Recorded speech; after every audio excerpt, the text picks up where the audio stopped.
चोट लाग्यो कि कोहीलाई के भयो भूकम्प यो अध्यक्षज्यू हो भूकम्प के स्टेजको कमजोरी हो कि हो भूकम्प गएर कसैलाई के चोट त लागेन तपाईँ ढुक्क हुनुहोस् यो महोत्सव 15 दिन चल्छ तपाईँ ढुक्क भएर बस्नुहोस् भूकम्प कहाँ यो अथक मेहनत र प्रयास पश्चात भएको यो स्टेज हाम्रो बीचमा अलिकति भत्किन पुगेको छ।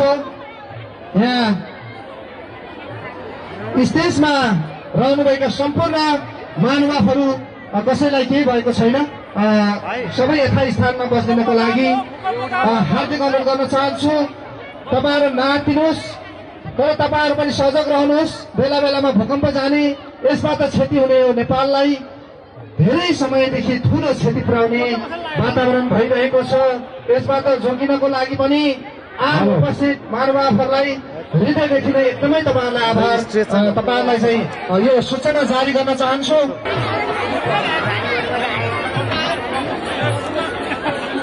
हामी कार्यक्रमलाई सरस्वती अगाडि बढाउनेछौँ। केही समय पश्चात यतिखेर हामी झाँकीलाई समय दिने जमर्को गरिराखेका छौँ।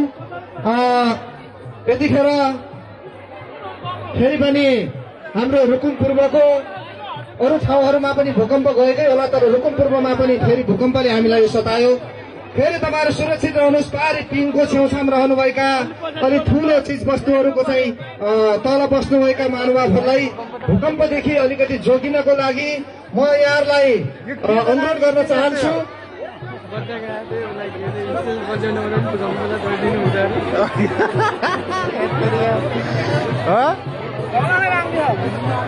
भूकम्प यो अध्यक्षज्यू हो भूकम्प के स्टेजको कमजोरी हो कि हो भूकम्प गएर कसैलाई के चोट त लागेन तपाईँ ढुक्क हुनुहोस् यो महोत्सव 15 दिन चल्छ तपाईँ ढुक्क भएर बस्नुहोस् ओ स्टेज पल्ट्यो त यार